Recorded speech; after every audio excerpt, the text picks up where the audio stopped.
Bonjour, c'est Séverin Vias, fondateur d'African Coach. Dans cette vidéo, vous découvrirez comment donner des conseils comme un professionnel afin de hausser votre crédibilité. Je vous dirai également ce que veulent vraiment les gens lorsqu'ils viennent à vous pour vous demander des conseils.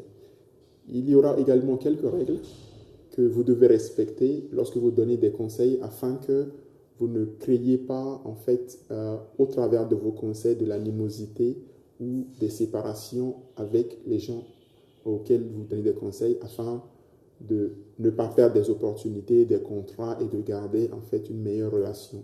Ensuite, je vous donnerai à la fin comment donner des conseils afin d'aider efficacement ceux qui viennent à vous pour vous demander de l'aide, qui viennent vous demander le comment des choses. Vous est-il déjà arrivé que vous voulez donner conseil à quelqu'un, mais que vous ne savez pas comment vous y prendre, ou que quelqu'un vienne à vous demander conseil, vous les lui donnez, et qu'après cette personne vous évite les jours qui suivent, ou que vous donnez conseil à quelqu'un et que cette personne ne parle plus jamais avec vous. Moi, cela m'est arrivé tellement de fois que j'ai pris la décision de ne plus jamais donner de conseils à qui que ce soit. Mais oui, quel est l'avantage? Quel est le profit? À quoi ça sert de donner des conseils à quelqu'un dans le but de vouloir l'aider et sans faire des ennemis, être victime de cabales, de complots et subir les coups et la haine? Donc, j'ai préféré me taire. Plus tard, j'ai compris que je n'étais pas tout seul, mais que c'était l'histoire de beaucoup d'autres personnes, de beaucoup de mes clients et surtout de mes collègues. Si on dit que le silence est d'or, sachez que lorsque vous êtes conseiller professionnel, lorsque vous êtes un coach de classe internationale, l'art de savoir donner des conseils, lorsque vous travaillez avec des gens qui sont astreints à la très haute performance 80% du temps, lorsque vous travaillez avec des hautes personnalités, l'art de pouvoir leur donner des conseils de valeur est tout simplement de diamant. Mais voici le danger, le fait qu'il y a des millions de personnes qui sont exclues de la confiance de leurs proches, complètement exclues d'opportunités juteuses d'affaires ou d'avancer dans la vie et qui subissent des cabales parce qu'ils sont victimes de leur honnêteté, de leur sincérité, tout simplement parce qu'ils ont voulu les aider à avancer, parce qu'ils ont été victimes de leur sincérité dans leur volonté de les aider à avancer. Le fait qu'il y a des millions de gens qui sont tous les jours exclus de la confiance de leurs proches, exclus de belles opportunités d'affaires, qui perdent la loyauté, la confiance de leurs proches parce qu'à un moment donné, en voulant donner des conseils, ils ont été victimes de leur bonne foi, de leur sincérité à aider autrui. Et cela peut vous arriver avec votre enfant, votre frère, votre partenaire, vos amis et dans vos relations professionnelles.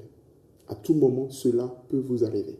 Ces déboires m'ont aidé à comprendre qu'il existe un schéma précis pour donner des conseils avec efficacité. J'ai donc mis en place une méthode très claire, très simple, faite d'étape par étape qu'il faut suivre pour donner des conseils avec efficacité et réussir à aider vraiment les autres, avoir un impact positif sur leur vie et surtout aussi avoir un retour d'investissement pour la personne qui donne des conseils. Si vous suivez l'exacte méthode que je vais vous donner, vous pourrez influencer positivement les autres et vous pourrez vous-même atteindre les résultats que vous attendez lorsque vous donnez conseil à autrui.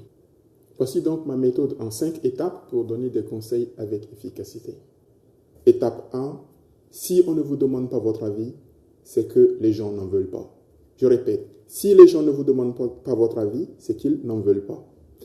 La plupart des gens feront semblant d'avoir besoin de votre aide. Ils feront semblant d'avoir besoin de vos conseils. Mais s'ils ne vous demandent pas nommément de leur donner conseil, eh bien, c'est qu'ils n'en veulent pas. Si vous leur donnez des conseils à tort et à travers, si vous voulez gratuitement leur donner conseil, ce que ça va provoquer, c'est qu'ils auront l'impression que vous voulez les influencer. Vous voulez violer leur volonté ou tout simplement détourner leur façon de vivre. Et ça va provoquer tout simplement et rapidement le rejet. Hein. Ça va provoquer le rejet, il y aura une méfiance par rapport à vous qui va s'incrémenter dans leur esprit. Donc, règle numéro 1, étape numéro 1, si on ne vous demande pas votre avis, si on ne vous demande pas vos conseils, eh bien, c'est que les gens n'en veulent pas. Étape numéro 2, c'est d'être vraiment à l'écoute lorsque la personne vient vous parler. Vous devez accueillir ce qu'elle vous dit. Vous devez être vraiment concentré. Cette personne doit être le centre de toute votre attention. Le centre de toute votre attention. Pendant qu'elle vous parle, pendant qu'elle vous communique ce qu'elle, son monde et sa façon de vivre l'événement pour lequel cette personne a besoin de vos conseils. Alors, l'erreur, c'est d'être distrait, d'être complètement ailleurs, d'avoir 2, 3 façons de voir. Non.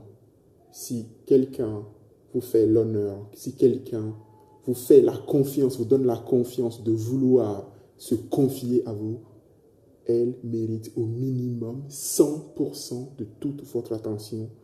Et cette personne doit être le centre de votre existence.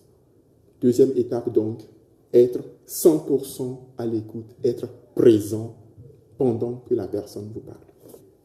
Étape numéro 3, témoigner de l'accueil. Ça voudrait dire que vous devez accepter le ressenti de cette personne, de faire un effort psychologique, vous, pour accepter sa vision du monde, sa réalité psychologique, son ressenti émotionnel, sans jugement. Vous n'êtes pas là pour juger.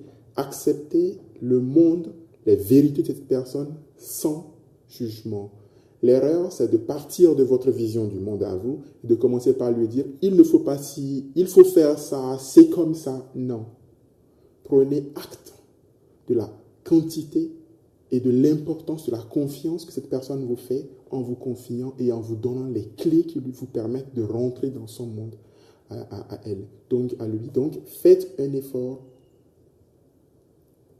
de flexibilité en vous-même afin de pouvoir accueillir sans jugement, zéro jugement, le monde et les vérités de cette personne. Étape numéro 4, poser des questions intelligentes. Poser des questions qui permettent à la personne de comprendre sa propre situation, son propre positionnement dans l'histoire qu'elle vous raconte ou sa posture dans ce qu'elle vous décrit. Il s'agit d'aider cette personne, poser des questions qui l'aident à comprendre ce qu'elle fait elle-même, ce qu'elle vit elle-même et comment elle se meut dans sa propre histoire.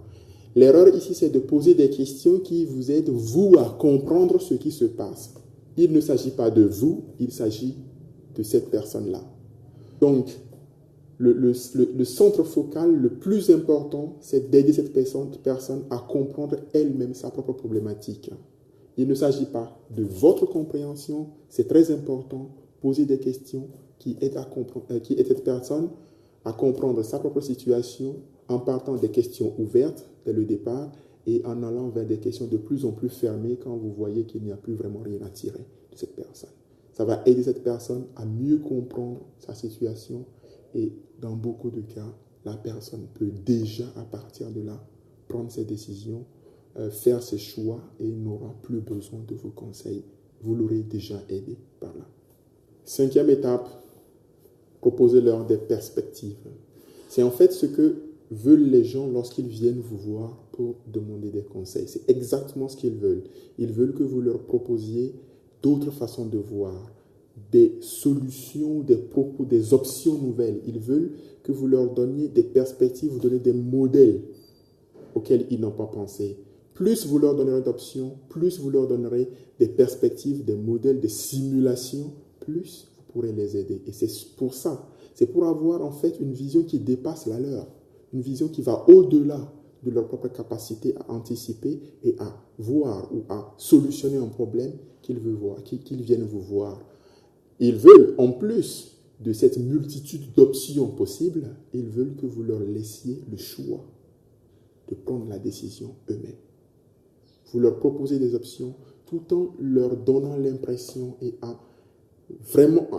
étant présent pour que ce soit eux qui choisissent leurs options qu'il y a à voir.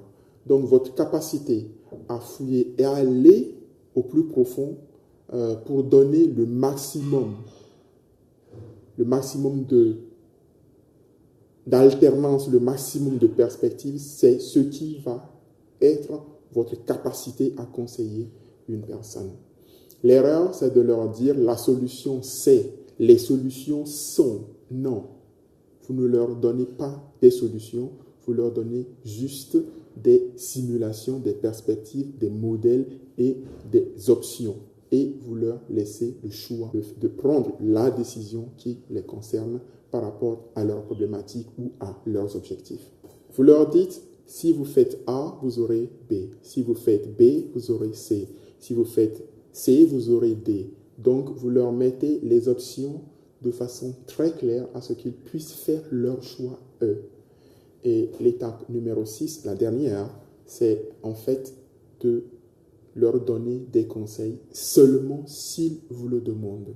Si après les premières, les deuxièmes, les troisièmes, les quatrièmes et la cinquième étape, la personne exige que vous leur donniez votre avis, que vous leur donniez conseil, eh bien, allez-y, donnez-leur fermement votre conseil. Dites-leur ce que vous ferez. Dites-leur, si j'étais à votre place, je ferais X, je ferais Y, je ferais Z pour X, pour A, B, C raisons, pour les raisons suivantes. Et cette personne va comprendre votre point de vue. Allez-y, sans doute possible, votre confiance en ce que votre conseil va être, c'est ça qui va motiver la personne à aller dans cette direction. C'est le carburant que cette personne va avoir, c'est tout le soutien que cette personne aura à suivre cette voie.